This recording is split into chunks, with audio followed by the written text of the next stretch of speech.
제가 밤 10시 힘들게 일하고 퇴근하며 우연히 우편함에 꽂혀져 있던 고지서 한 장을 보게 된 그날부터 악몽은 시작되었습니다.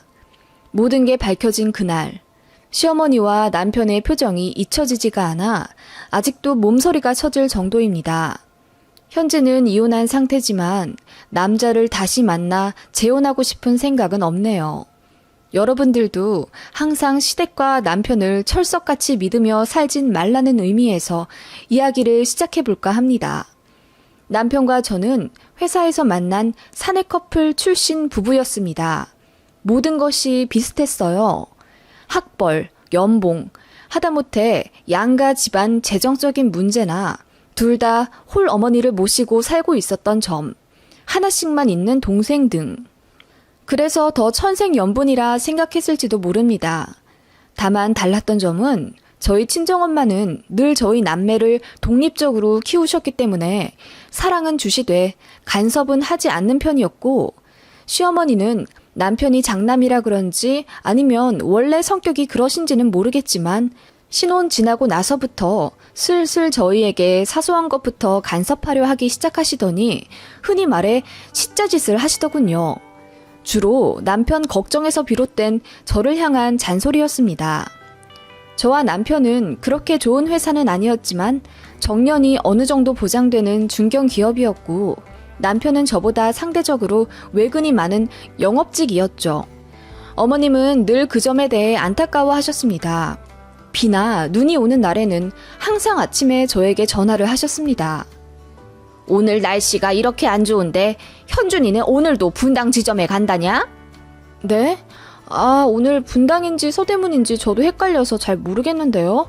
어머님, 현준 씨 업무 스케줄도 다 깨고 계세요? 넌 와이프가 돼서는 지 남편이 오늘 어디로 외근 나가는지도 모른단 말이냐? 네? 저도 일하느라 바쁘고 정신 없으니까요.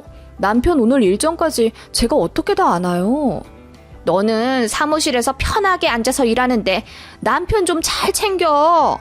오늘 비 오니까 따뜻하게 좀 입히고 보내고, 우산은 여분으로 보조석에 하나, 트렁크에 하나 이렇게 실어놔라. 우리 아들이 우산 자꾸 잃어버리니까. 그 말은 결혼하고 나서 거의 10번째 듣는 것 같아서 듣자마자 한숨이 나오더라고요. 그렇게 머리 말리다가 별안간 시어머니의 전화 습격을 받자면 스트레스 때문에 두통이 올 지경이었어요.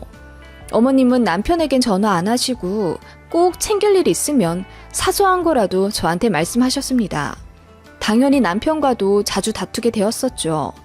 처음 신혼 몇 개월 때야 저도 잘 모르기도 했고, 시어머니가 항상 저도 딸같이 생각한다고 하시며 진짜 편한 사이는 이런저런 잔소리도 하는 거라고 세뇌하다시피 말씀하셨기에 뭐라 반기도 들 수도 없는 분위기였거든요. 그러다가 제가 생리통으로 쓰러져 반일 휴가를 내고 오후에 누워있는데 시어머니가 전화를 하셔서는 얘, 너 집에 있다면서? 우리 아들 오늘 퇴근하면 몸보신 좀 하게 삼계탕 좀 푹 끓여놔라. 너희는 왜 복날을 안 챙기니? 요즘 젊은 사람들은 왜 그러나 몰라. 어머님, 저 지금 몸이 너무 안 좋아서. 몸이 안 좋아도 할 건 해야지. 우리 아들은 오늘 바람 많이 부는데도 외근 나가 열심히 일하고 있는데 너는 그 배 좀 아프다고 쪼르르 휴가 내서 집에 누워있다니? 우리 아들도 아파. 기관지 약한데 지금 밖에 나가 있다고. 어머님, 진짜 왜 그러세요? 제가 뭐 똥마려운 수준으로 배 아파서 휴가 낸 줄 아세요? 저도 갑자기 열이 확 받아서 어머님께 싸붙였더니 어머님이 더 버럭 소리를 지르시며, 뭐? 그러게 결혼 전에 미리미리 건강검진 좀 받아서 자궁 건강을 챙겼어야지. 네 몸 네가 못 챙긴 걸 왜 우리 아들한테까지 피해를 주고 그러는 건데? 네? 어머님, 그러면 현준 씨는 왜 결혼 전에 기관지 건강 안 챙기고 장가 보내셨어요? 너무 하시잖아요. 제가 쏘아붙이듯 말하며 홧김에 울부짖자 아무 말씀 안 하시더라고요. 그때 제가 서러운 거 다 말했죠. 신혼이라 참았는데 어머님이 자꾸 간섭하시고 아들 하시는 거 너무 스트레스 받는다고. 그래서 자꾸 남편이랑 다투게 된다고 했더니 그제서야 말을 얼머무리시며 이제 안 그러겠다는 식으로 말씀하시더라고요. 그 일을 계기로 어머님이 좀 잠잠해지셨던 거죠. 그래도 크고 작게 제 심기를 건드리시는 부분은 있었지만 저도 한 귀로 듣고 흘리는 성격이고 크게 담아두진 않는 편이라 괜찮았어요. 저는 사실 부업을 하고 있었어요. 회사 생활하면서 따로 사업자는 내지 않았지만 창업하는 친구를 조금씩 돕다가 일이 잘 되어서 저도 알바 수준으로 돈을 받으면서 저녁마다 친구 일을 봐주고 있었죠. 여기서 밝혀도 될진 모르겠는데 한식의 한 종류인 음식을 판매하는 일이었어요. 그런데 친구가 건강상의 문제로 관둬야겠다고 하더라고요. 저는 그 사업이 그냥 이대로 접히기엔 너무 아깝다는 생각이 들었어요. 이제 슬슬 입질도 오고 저도 같이 일 도와가며 지켜보느라 나름 노하우도 생기고 전문적인 지식도 쌓였거든요. 그래서 오랜 고민 끝에 친구 사업을 제가 인수하기로 했습니다. 인수라고 해봤자 거창하진 않고 그냥 친구 작업실 부동산 양도받고 사업자와 각종 허가서를 제 이름으로 양도받는 거였어요. 미리 남편에게 상의를 했죠, 당연히. 남편은 엄청 찬성하더라고요. 그래서 처음엔 무급휴직을 내고 1년 정도 운영해보고 실속 있으면 퇴사하려 했는데 남편이 강하게 제 퇴사를 밀어붙이더라고요. 내가 봤을 때 자기는 무조건 성공해. 그냥 퇴사하고 그거 해. 내 월급 있으니까 큰 걱정 없잖아. 그렇게 밀어주고 믿어준 남편에게 고마웠고 시어머니의 반대가 물론 있었지만 저도 제 주관대로 밀고 나가 결국 퇴사하고 사업에 뛰어들었습니다. 처음엔 힘들었지만 점점 자리 잡아갔고 1년 만에 매출이 3배까지 뛰었어요. 월 순수익 2천까지 찍을 때도 있었고 작업실이 10평 남짓이었는데 주문 물량 처리하기에 작업되며 조리대도 너무 부족해지더라고요. 그 정도에서 만족할 수는 있었지만 남편의 강한 푸시로 결국 30평대 작업실을 계약했고 인원도 2명 정도 고용해 본격적인 사업 확장을 시작했어요. 저는 원래 고객 응대를 하던 부서였고 그 방면에서 나름 실력도 있었습니다. 그런 CS 능력과 밤낮 가리지 않고 발로 뛰며 열심히 일했던 노력 때문인지 진짜 감사하게도 월 매출이 쑥쑥 늘더군요. 어느새 월 4에서 5천 정도 벌게 되었고 성수기에는 7천만 원도 찍었습니다. 그때는 알바도 3명이나 고용해서 포장 작업했고 인력이나 세금 같은 거 다 제하고도 연순수익 3억 2천 정도를 찍었습니다. 그렇게 저는 어느새 성공한 사장님이 되었고 그렇게 열심히 돈 벌기 시작하니 임신 계획도 없어지더군요. 사업 시작했을 나이가 당시 31살이었는데 일이 재미있었고 이 분야에서 최고가 되고 싶은 욕심도 생겼습니다. 그래서 아이 계획을 미루게 되었죠. 그렇게 3년 정도 정신없이 살았을까요? 저는 여전히 아침 일찍 출근해 작업장에서 정신없이 일하다가 밤 10시쯤 퇴근하는 자영업자가 되었고 남편은 여전히 회사에 다녔습니다. 달라진 점은 남편은 제가 준 돈으로 외제차로 바꿨다는 점이었죠. 너무 좋아하더라고요. 제가 하고 싶은 거 할 수 있게 도와준 고마운 의미로 차를 사주었는데 남편이 엄청 좋아하던 모습이 아직도 눈에 선합니다. 시어머니도 제가 남편한테 차 사준 것 알고 나서 그나마 줄던 잔소리도 뚝 끊으시더라고요. 제가 돈 많이 버는 며느리라고 여기저기 자랑도 하시고 반찬 한번 보내주시지 않던 분인데 저 끼니 거르지 말라며 한 달에 2-3번은 신랑 편으로 반찬을 보내주시더군요. 어쨌거나 감사했습니다. 그게 어떤 의미의 반찬이었는지 알게 되기 전까지는요. 그리고 살던 아파트는 전세였는데 집주인과 얘기해서 계약 만긴 날 아예 매매해버렸습니다. 그리고 양가에 드리는 용돈도 좀 넉넉해지게 되었죠. 그런 점들이 바뀌었고 남편은 그냥 여전히 월급 생활하며 성실하게 회사 잘 다니고 있었죠. 제가 잘 번다고 관둘 수는 없는 노릇이었습니다. 경기는 하루아침에 달라질 수 있고 제 사업도 언제 반토막 날지 모르는 상황이잖아요. 어찌되었건 저보다는 남자인 남편이 안정적이어야 한다는 생각이 있었어요. 그 부분은 남편도 동의했던 바이고요. 이렇게 지내면서 저는 잘하는 제 사업하며 재산을 늘리고 사업이 안정화되면 아이를 낳을 생각이었습니다. 집 평수를 늘려갈 생각에 남편과 손잡으며 행복한 단 꿈을 꾸었죠. 그 꿈이 악몽으로 바뀐 건 바로 그날입니다. 그날도 지친 몸을 이끌고 집에 도착했습니다. 원래 우편함을 잘 보지 않는 성격인데 그날따라 삐죽이 나온 우편 봉투가 눈에 거슬리더군요. 보니까 노란 교통위반 고지서였습니다. 둘 중 누가 과속하다가 걸렸나 보다 생각하고 별 생각 없이 주머니에 쑤셔 넣은 채로 엘리베이터에 몸을 기대 눈을 감았죠. 그렇게 집에 도착했더니 남편이 환하게 웃으며 고생했다고 저를 맞아주더군요. 자기도 출퇴근하느라 고생했지. 오늘도 서대문 외근 다녀왔어? 거기 이 부장님은 여전히 까탈스럽지? 걔 괜찮아.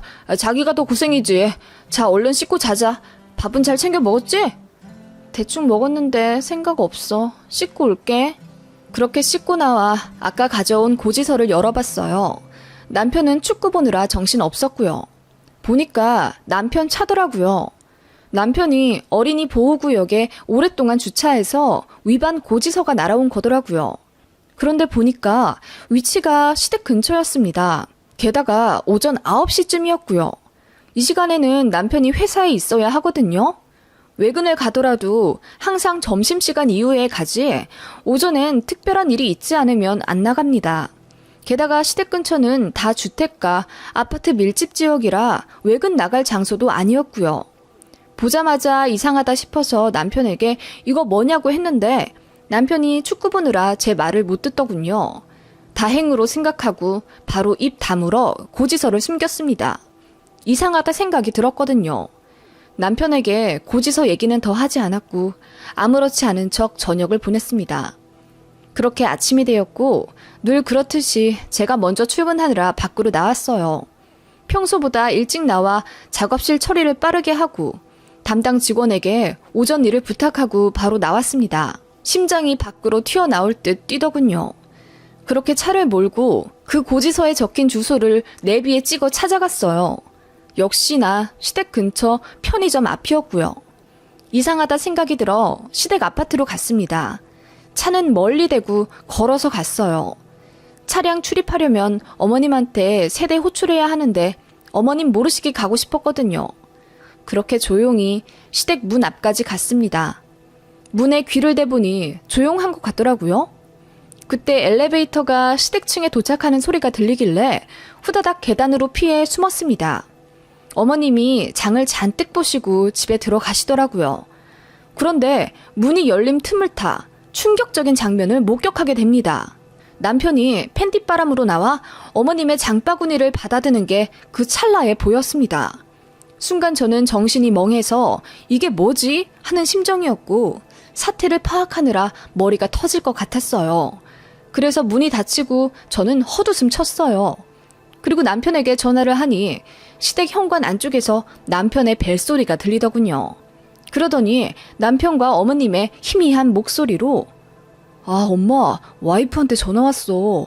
이 시간에 원래 전화 안 오는데 왜 전화했지? 받지 말고 바빴다고 해. 이런 대화 소리가 들렸고요. 순간 열받아서 바로 시댁 문을 부서져라 두들겨 댔습니다. 소리를 지르며 문 열어! 나오라고! 그랬더니 그제야 화들짝 문을 여는 시어머님과 남편의 당황해 벙찐 얼굴이 보였습니다. 제가 쳐들어가자 시어머니가 놀라시며 이 시간에 무슨 일이냐고 물으셨고 저는 그러게요? 이 시간에 이 사람이 왜 여기 있나요? 회사 가 있어야 하는 시간인데 당신 지금 여기서 뭐해? 팬티바람으로? 여기로 외근 나왔어? 그랬더니 남편이 아무 말 못하다가 갑자기 소리를 지르며 뭐야? 당신 나 미행했어? 내가 여기 온 거 어떻게 알았어? 당신 의부증이야? 이러더라고요. 너무 어이가 없어서 그게 뭔 소리냐고 소리를 질렀더니 잠자코 계시던 어머님이 더 크게 소리를 지르며 오늘 하루만 휴가 내라고 했다. 아들 힘들어 보여서 감기 기운 있는데 계속 회사 나가는 것 같길래 오늘 하루 쉬고 우리 집 오라고 했다. 소고기 좀 먹여서 보내려고. 안 그래도 너한테 연락하라고 하려고 했고 넌 뭐가 그리 성질이 급해서 대뜸 화부터 내고 그러니? 전후 사정 알아볼 생각을 안 하고 어디 감히 시댁에 쳐들어와서 소리를 지르고 행패야? 네? 오늘 하루만 휴가를 냈다고요? 그래, 낼 수도 있지. 너 돈 많이 번다고 내가 그동안 아무 말 안 하고 있었던 거 알지? 너 고생하는 거 알아서 다른 말 안 했다만 그 사이에 우리 아들은 피골이 상접해서 가장 대접도 못 받고 저렇게 고생만 하고 있잖니. 내가 너더러 우리 아들 챙기란 잔소리 했어? 그래서 내가 데리고 왔다. 그게 뭐 그렇게 잘못했다니? 당신 오늘 하루만 휴가 내고 여기 온 거 맞아? 제가 남편을 쏘아보며 물었더니 남편이 말을 더듬으며 그렇다고 하더라고요. 정말 오늘이 처음이지? 거짓말하면 당신 국물도 없어. 잘 대답해. 어머님 말씀대로 오늘 하루만 휴가 내고 여기 온 게 맞으면 나 없던 일로 하고 사과도 할게. 대답해봐. 그랬더니 어머님이 나서시며 그래, 오늘이 처음이다. 너 당장 사과해. 이러시더라고요. 그래서 제가 주머니에 꼬깃꼬깃 접혀져 있던 고지서를 어머님 얼굴에 들이밀었습니다. 그랬더니 어머님이 이게 뭐냐 하시더니 이내 파악하고 얼굴이 파리해지시더군요. 오늘 하루만이 아니잖아요. 사과를 하라고요? 어쩜 그리 뻔뻔하세요? 당신 진짜 제대로 말 안 해? 제가 너무 열받아서 소리를 지르며 남편 멱살을 잡고 밀었더니 어머님이 급하게 막으시며 이러시더군요. 우리 아들 너무 고생해서 내가 좀 오라고 그랬다.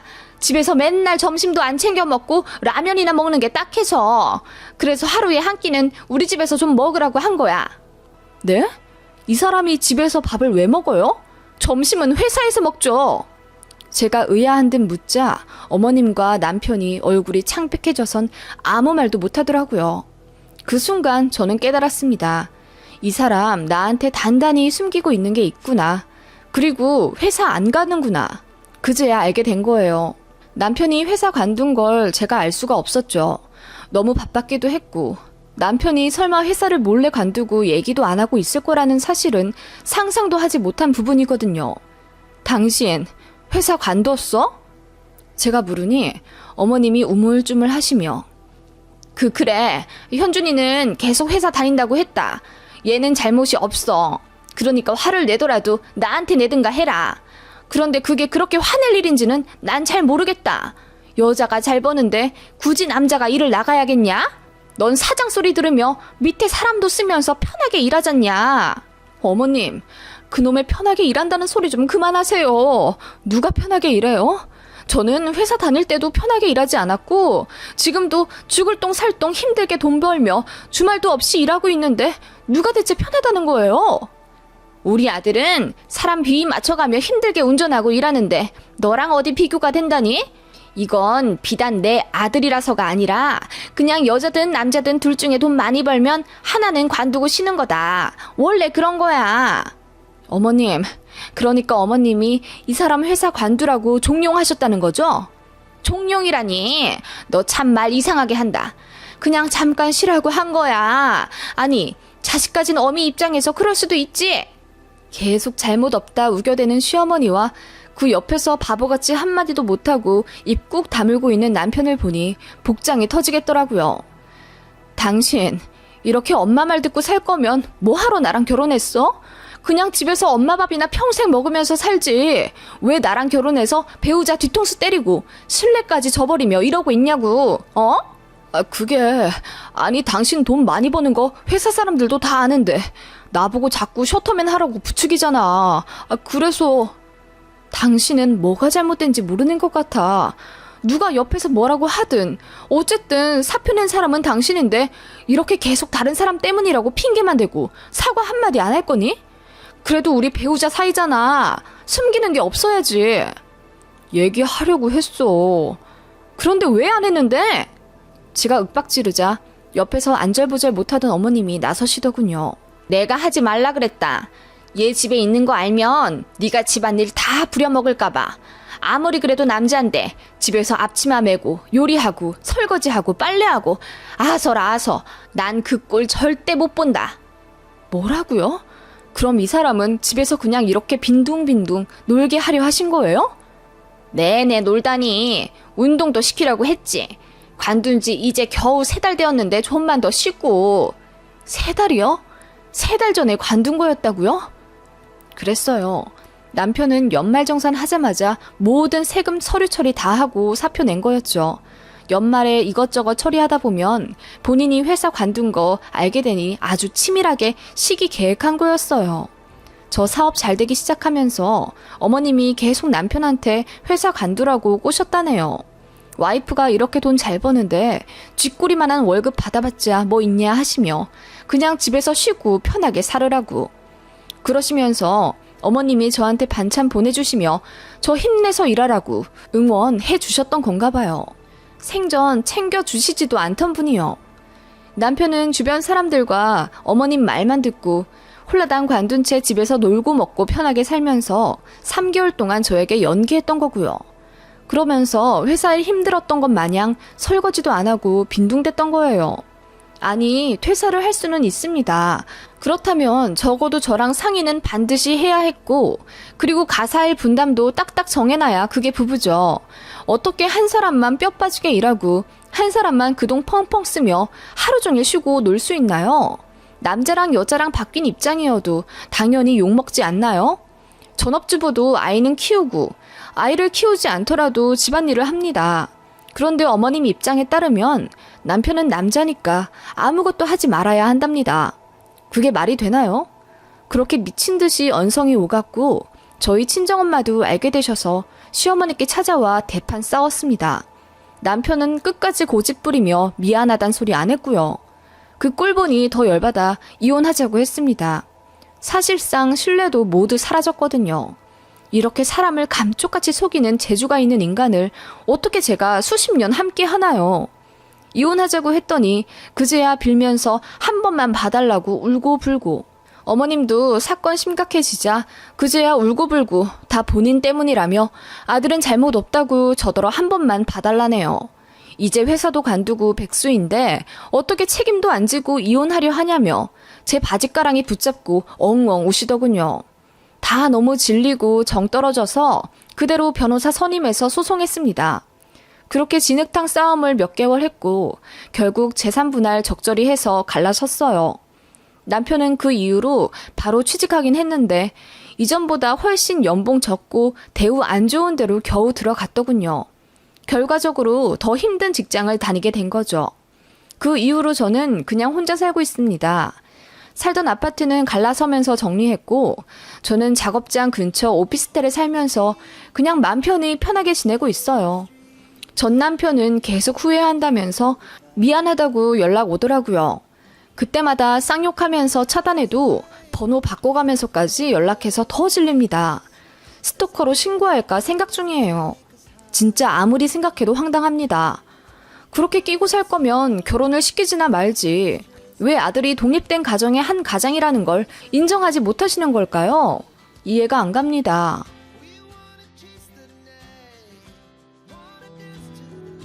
안녕하세요. 맘카페에 들어오기도 많은 나이인데 글까지 써보려니 괜히 쑥스러운 나이 먹을 만큼 먹은 아지매입니다. 이곳 게시판을 보니 시노이보다 동서 때문에 속상해하는 이야기들이 많군요. 나도 손윗동서 이야기라면 할 말이 참 많아요. 얼마나 극악무도한지 듣는 사람마다 혀를 차며 놀라워했던 아주버님네, 그리고 잊지 못할 우리 아버님 얘기를 시작해볼게요. 남편에겐 나이차 많이 나는 형이 있습니다. 하지만 두 부부가 사업하느라 바빠서 시부모님께는 원래 별 관심이 없었고 저희만 왕래하는 편이었죠. 결혼한 지 7년 정도 되었을까? 어머님 갑자기 소천하시고 홀로 계신 아버님이 걱정되어 가끔은 남편 없이도 아이들만 데리고 고속버스를 타서 시댁에 가 아버님을 뵙곤 했습니다. 아버님은 제가 힘드니 오지 마시라 하셨지만 그래도 내내 조용하던 집이 아이들의 웃음소리와 저의 달그락거리는 부엌 소음 때문에 기분이 좋아 보이셨어요. 아버님은 워낙 혼자 잘 챙겨 드시지 않는 성격이라 억지로라도 드시게 하려고 반찬이며 국을 많이 만들어 놓고 오곤 했습니다.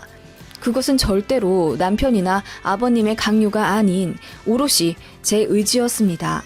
홀로 계신 시아버지를 이렇게 극진히 모실 수 있었던 건 저를 정말 딸처럼 여겨주셨던 지난 날에 대한 감사함 때문입니다. 제가 남편과 결혼한다고 했을 때 시어머니가 참 많이 반대하셨습니다. 저희 집이 한부모 가정이라는 이유였어요. 아빠가 일찍 돌아가시고 엄마 혼자 생계 책임지며 저희 세남매를 키워주셨거든요. 상대적으로 시댁은 부유한 편입니다. 아버님은 IMF 때 위기를 기회로 삼아보자 하여 새로 시작한 사업이 대박나 평생 벌어도 모자라지 않을 만큼 돈을 버셨습니다. 그런 집안 분위기인데 둘째 아들이 결혼하겠다며 데려온 여자가 별 볼 일 없어 보이니 어머님 입장에선 눈에 차진 않으셨겠죠. 이해합니다. 솔직히 말하면 대놓고 구박도 하시고 친정이 가난하면 시집살이 당연히 받아야 한다는 마인드이셨기 때문에 많이 힘들었습니다. 그런 시어머니를 말리시고 제 편을 들어주시던 분이 바로 시아버지였어요. 그만 좀 하시오. 돈이야 있다가도 없고 없다가도 있는 법인데 우리 둘째 며느리 인성은 돈으로 살 수도 없을 만큼 훌륭하잖소. 아버지 일찍 여인게 며느리 잘못이오. 그래도 어려운 환경에 이렇게나 잘 키워서 사회에 내보낸 사부인이 대단한 거요. 마음보 좀 곱게 먹읍시다. 내가 뭐 틀린 말 했슈? 기우는 결혼한 게 뭔 자랑이라고? 그렇게 툴툴 대시던 시어머니셨지만 아버님과 제 노력 덕분인지 결혼 5년 지나고 나서부터는 저를 며느리로 인정해 주시고 살뜰하게 잘 챙겨주셨던 분이라 험담을 하고 싶진 않네요. 게다가 돌아가신 분이기도 하고. 사실 시어머니 마음이 변하신 이유가 있습니다. 바로 손윗동서인 형님네가 사고를 치며 시부모님 속을 앵간히도 썩히셨거든요. 아주버님은 시아버지 따라 사업한다고 잘 다니던 공기업 관두고 포장 사업에 뛰어드셨습니다. 그런데 수급 문제를 잘 해결하지 못해 몇 년간 지지부진하시다가 결국 적자 상태로 폐업하셨어요. 그때 시아버지가 도움을 주셨는데 너무도 쉽게 위기에서 탈출한 아주버님껜 그게 독이 되었던 건지 또 겁도 없이 더 크게 사업을 시작하시더라고요. 이번엔 형님까지 같이 시작하셨는데 역시나 잘 안 되었고요. 돈이 뭔지 형님네는 궁지에 몰리자 시댁을 쥐어 짜내기 시작했습니다. 아주버님이 새벽 2시에 시댁에 찾아와 당장 3천만 원이 필요한데 대출을 하도 많이 받아 돈 나올 구멍도 없고 사람들한테 하도 많이 빚을 져 빌릴 사람도 없다며 울고 불고 난리쳐서 아버님이 1,000만 원 더 얹어서 4천만 원을 그냥 주셨대요. 그동안 해준 돈이 많으니 이걸 마지막으로 더 이상 부모에게 손 벌리지 말라는 뜻이었는데 형님네는 잘못 이해한 모양이었습니다. 툭하면 찾아와 1,000만 원, 2천만 원을 빌려달라 울상이고 급기야 나중에는 빠듯하게 살아가는 저희한테까지 손을 벌리기 시작했습니다. 그러다 충격적인 사실을 알게 되어 시어머니가 뒷목을 잡고 쓰러지셨죠.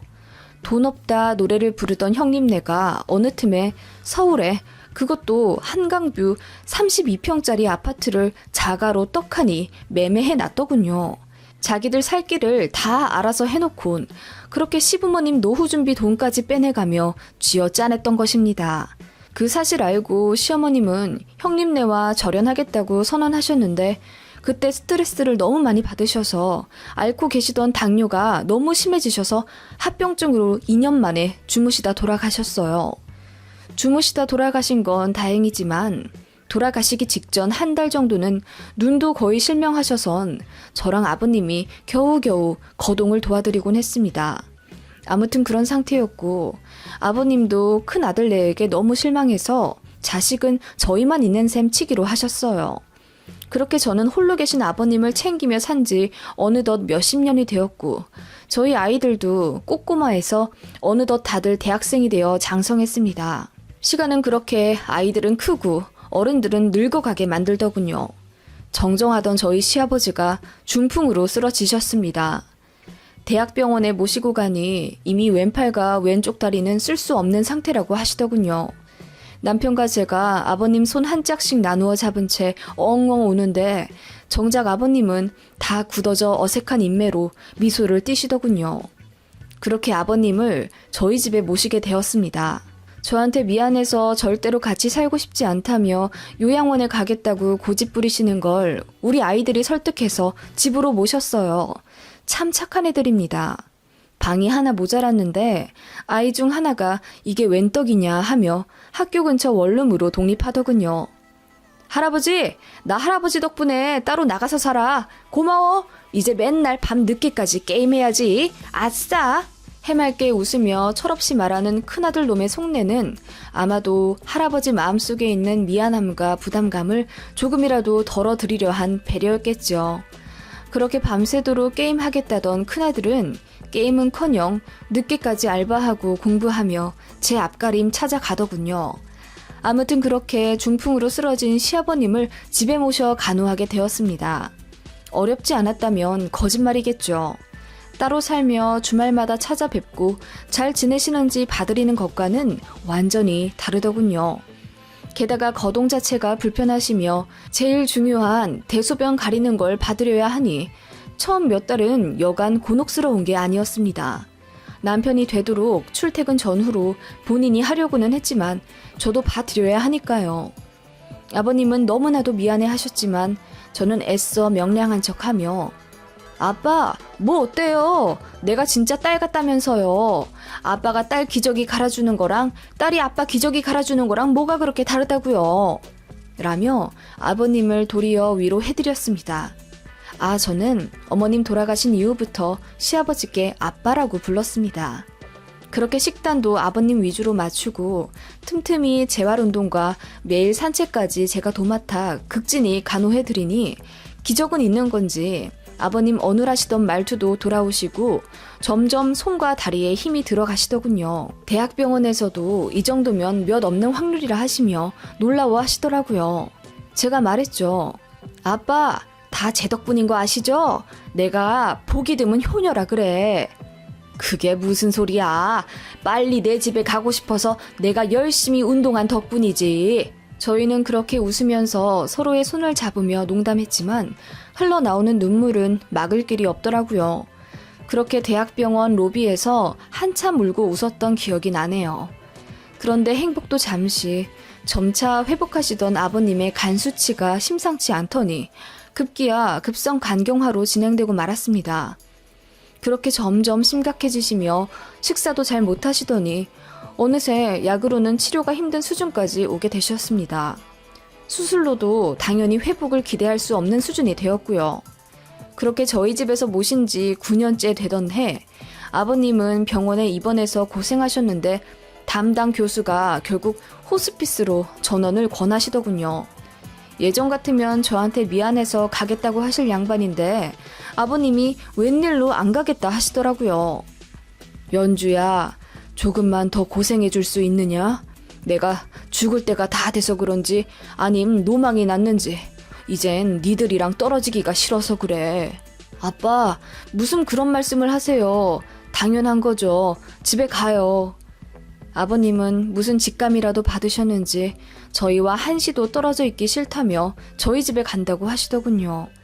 그렇게 다시 저희 집에 모셨고 마침 남편도 정년 퇴직하여 남편과 같이 병간호를 했어요. 아버님은 속이 거북해 매일 6번에서 7번은 토하셨고 기력이 모두 쇠진해 어느 날은 말 한마디 못하신 적도 있습니다. 얼굴은 점점 까맣게 변해가시고 손도 덜덜 떠시고 그 모습에 저는 눈물 마를 날이 없었죠. 그런데 갑자기 아주머님네가 찾아오시더라고요. 연락도 없이 갑자기 말입니다. 누군가 초인종을 눌러 인터폰을 보니 아주버님네였습니다. 놀라서 왜 오셨냐 하니 문이나 열으라고 쾅쾅 대더군요. 그렇게 문을 열었더니 갑자기 울고불고 쳐들어와 아버님, 괜찮으세요? 아버지, 우리 아버지 어떡해. 인천 당숙 어르신께 이제야 들었어. 아버지 위독하시다고. 하며 아버님 손을 잡고 울기 시작하더군요. 떨떠름한 아버님과는 다르게 두 형님네 부부는 아파트가 떠나가라 울부짖더군요. 한참을 울던 형님이 갑자기 저를 돌아보며 째려보더니 동서, 아버님 병간호를 어떻게 해드렸길래 이 지경이 되셔. 아버님 연세가 많으시다곤 해도 이 나이에 벌써 이렇게 몸 상태가 안 좋아지실 리가 없는데 밥은 제대로 해드린 거야? 하더라고요. 그 말을 듣고 머리가 띵해지며 입이 붙어버린 듯 아무 말 못하겠더라고요. 당시 제 편 들어줄 남편은 잠시 외출해 있고 아버님도 뭐라 소리는 치셨지만 형님네의 고성 때문에 결국 저만 공격받는 상황이 되었습니다. 그렇게 두 부부는 제 탓을 하기 시작했어요. 제가 시아버지를 제대로 못 모셨다는 겁니다. 식사도 잘 챙겨드리고 운동도 잘 봐드렸으면 이렇게 되지는 않으셨을 거라며 저를 천하의 나쁜 며느리로 몰아붙이며 급기야 쌍욕까지 내뱉더군요. 미친년, 그렇게 착한 척 하더니 결국 우리 없으니까 지 시애비 이 꼴로 만들어 놓네. 다 너 때문이야. 망을년, 위선자. 그 말에 정신이 돌아와 저도 울부짖기 시작했죠. 갑자기 찾아와 이게 무슨 망언이에요. 내가 아버님을 얼마나 우리 아빠처럼 열심히 모셨는데요. 재수씨, 아버지 있어 본 적도 없으면서 무슨 아빠처럼 모셨다고 거짓말을 하는 거야? 딸 노릇, 자식 노릇도 해본 사람이 아는 거지. 애초에 아버지도 없이 살아온 주제에. 피식 웃으며 아주버님이 절 비웃는데 바보같이 그 말에 제 마음이 무너져 내렸습니다. 그렇게 갑자기 찾아온 형님네 부부는 결국 본론을 말하더군요. 이제 우리가 아버님 모셔. 그렇게 알고 있어. 뭐라고요? 아버님을 모신다고요? 어디서 이제야 나타나선 아버님 모시겠다고 행패를 부리는 거예요. 당신들 아버님이 지금 뭘 겨우 드시는지, 어떤 자세로 앉아 계셔야 오심이 좀 덜 하시는지 그런 거 알지도 못하면서. 그거야 이제부터 알아가면 되는 거고. 아무튼 아버지, 이제 이런 좁은 집구석에서 그만 답답하게 계시고 우리 집 가요. 내가 아버지 모시려고 방 하나도 치워놨어. 그렇게 강제로 노쇠한 아버님을 들어 올리려 하는 아주버님을 어떻게든 막으려 안간힘을 썼고, 그 사이 다행히 남편이 귀가해 상황을 빠르게 판단하고 아주버님과 몸싸움을 벌이기 시작했습니다. 아, 정말 그러고 싶진 않았는데 결국 아버님 앞에서 형제들 싸움을 보이고야 말았습니다. 아버지가 말씀도 제대로 못하신 채 눈물만 뚝뚝 흘리시더군요. 제가 뒤늦게 아버님 눈물을 닦아드리려 휴지를 뽑아 죄송하다고 하며 아버님께 다가가자 팔짱만 끼며 지켜보고 있던 형님이 저를 구석으로 밀치며 본인이 아버님 눈물을 닦아드리더라고요. 그리고는 아버님 팔짱을 끼며 일어나시게 하는 걸 보고 제가 눈이 뒤집혀 막았습니다. 그때 아버님이 조용히 한마디 하시더군요. 큰아들 집으로 가겠다. 그 바람에 저와 남편은 충격 먹은 듯 아무 말도 못했고 아주버님과 형님이 씩 웃으며 잘 생각하셨다고 하더군요. 아버님은 당장 가지는 못하고 이틀만 시간을 달라고 하시며 아주버님네를 돌려보냈어요. 제가 아버님께 왜 그랬냐고 울며 여쭸어요. 사실 서운했습니다. 제가 그렇게 몇십 년 동안 아버님을 봐드렸는데 아버님도 결국 다른 어르신들과 별 다를 바 없이 사랑은 장남이구나 싶어 허무하기도 했고요. 아버님은 다른 말씀은 안 하시고 전화번호 하나를 내미시며 이 사람 좀 집으로 오게 해달라고 하시더군요. 그 다음날 그렇게 손님 한 분이 찾아오셨고 아버님과 방에서 긴 이야기를 나누시더군요. 손님이 가시고 나서 왔다 가신 분이 누구냐고 여쭤보니 그냥 먼 친척이라고 말을 아끼시길래 더 묻진 않았습니다. 그리고 아버님은 간단하게 짐을 챙기신 채 큰아들 내에 가겠다며 데려다 달라고 하시더군요.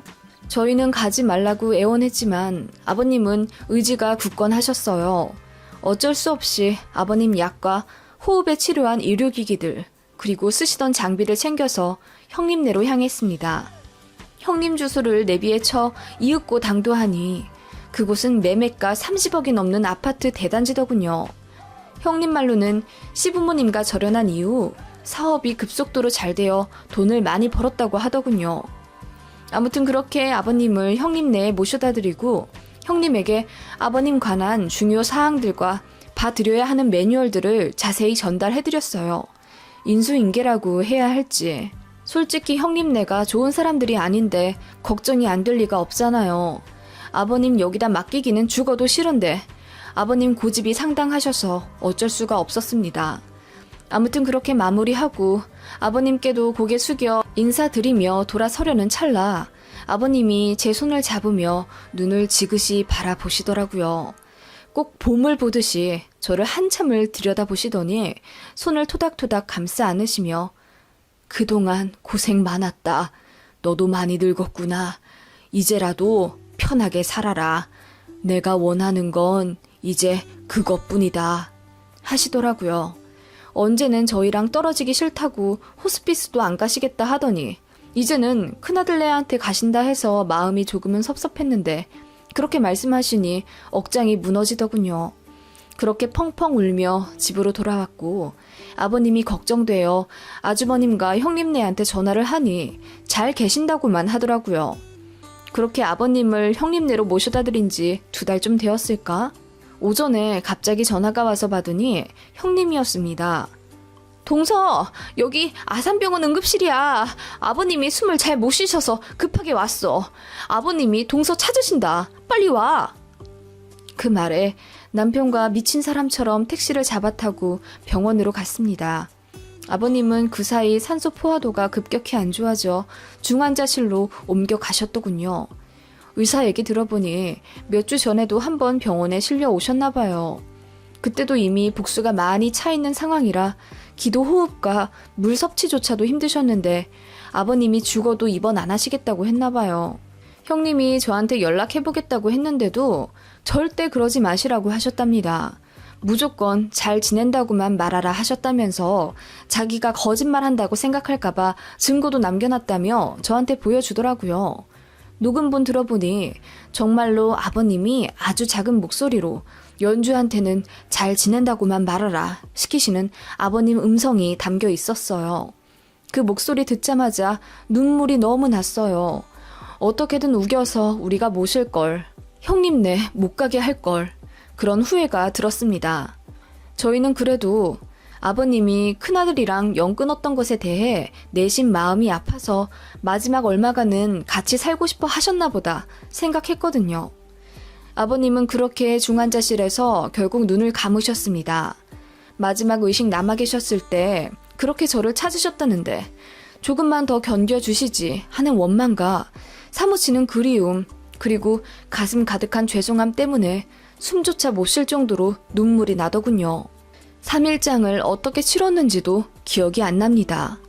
그렇게 아버님 돌아가시고 슬픔에 빠져 있다가 아들놈들 때문에 겨우 정신 차리기 시작했는데 형님이 갑자기 찾아오더라고요. 소리를 치며 돈 내놓으라 하대요. 무슨 말이냐고 물었더니 아버님이 너네한테 유산 다 돌려놓은 거 너는 알고 있었지? 알고도 나 엿먹으라고 그 노인네 보낸 거지, 어? 이러더라고요. 그게 무슨 말이에요? 알아듣게 좀 얘기해봐요. 아버님이 변호사 불러서 유산 전부 니들한테 상속되도록 손 써놓으셨다고. 우리 집 오기 전에 말이야. 니들이 그걸 모를 리가 없잖아. 니들이 꾸민 짓이지? 어?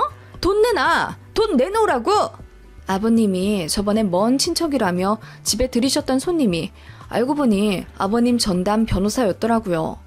어머님 돌아가시고 나서 시외가 재산까지 아버님이 관리하셨는데 혼자 하기 힘드셔서 변호사를 쓰셨고 아버님 건강이 안 좋아지시자 1년에 한 번씩은 대면에 유언장을 갱신하시곤 하셨다네요.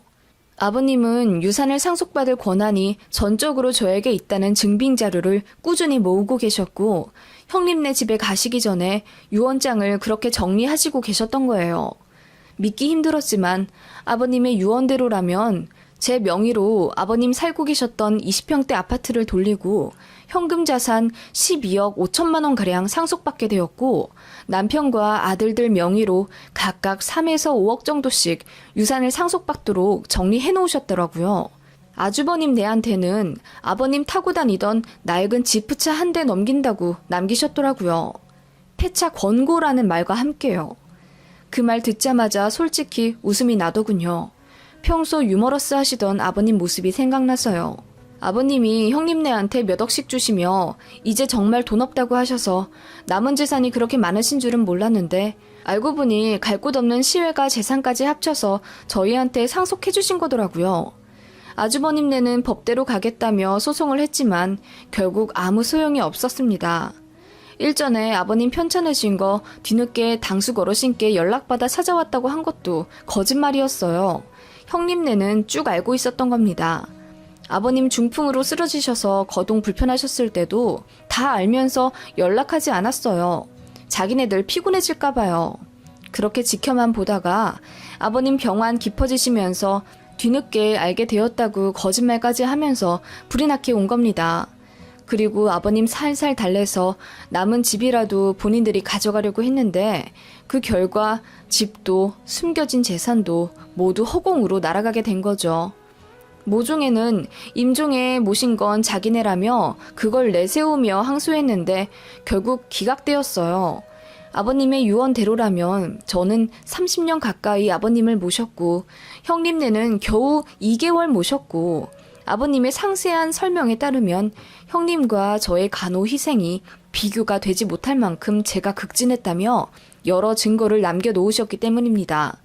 급기야 형님네는 저희 앞에서 부부싸움까지 하더군요. 아, 이렇게 뒤통수 치실 줄 알았으면 절대 안 모셨을 거야. 노인네 토 닦아주느라 내가 얼마나 힘들었다고. 이럴 줄 알았으면 당신이 치우지. 당신은 아들이잖아. 남의 아버지 토를 내가 왜 닦냐고. 이러길래 제가 한마디 했어요. 내가 아버지 없이 자라서 딸 노릇도 못할 거라며 무시하더니 형님은 아버지도 있는 주제에 그깟 토 하나도 못 치웠어요? 그랬더니 울그락불그락 아무 말도 못하더군요. 아마도 성격대로 들이받고 싶었겠지만 어떻게든 저희 심기 건드리지 않으려고 또 살살거리며 가식 떨려고 시동 걸길래 바로 차단했어요. 그렇게 형님네는 그토록 바라던 유산을 놓쳐버렸네요. 모두의 예상대로 형님네는 돈 달라 깽판을 하도 쳐서 몇 가지 사건을 겪는 바람에 접근금지 가처분 신청도 해놓았고 더 이상 저희에게 연락하지 못해요. 고요하네요. 저는 얼떨결에 재산을 이렇게나 많이 가진 아줌마가 되었고요. 원래 명품이나 부동산 재테크 같은 것에 관심이 없는 촌스러운 사람이라 아버님이 물려주신 재산도 사실 크게 실감이 나지도 않네요. 그리고 시외가분들 수소문에 어렵게 살고 계신 먼 친척분들 알아내서 돈 좀 쥐어드렸습니다. 그냥 그렇게 하고 싶더라고요. 아버님은 큰아들 내가 거짓말했던 것들, 애초에 되바라져 재활용도 안 될 인성들인 거 미리 알고 계셨던 모양이에요. 폭풍 같던 시간은 지나갔지만 저는 아버님 계시던 방을 아직도 못 치우고 있어요. 아마도 저는 정말 아버님을 내 아빠라고 생각했던 것 같습니다. 아버님은 돌아가셨지만 유년 시절 친아빠의 부재로 늘 허했던 마음은 거짓말처럼 채워졌으니 말입니다.